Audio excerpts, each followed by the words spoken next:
آمن الرسول ما أنزل إليه من ربه والمؤمنون كل آمن بالله وملائكته وكتبه ورسله لا نفرق بين أحد من رسله وقالوا سمعنا وأطعنا غفرانك ربنا وإليك المصير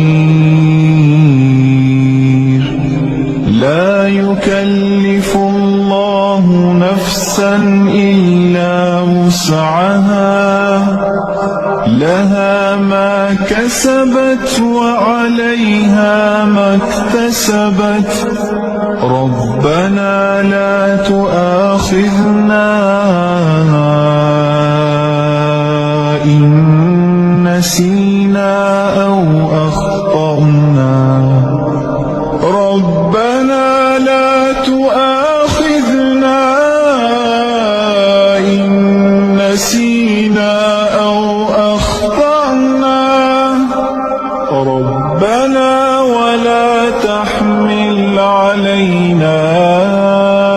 إصرا كما حملته على الذين من قبلنا ربنا ولا تحملنا ما لا طاقة لنا به واعف عنا واغفر لنا وارحمنا أنت مولانا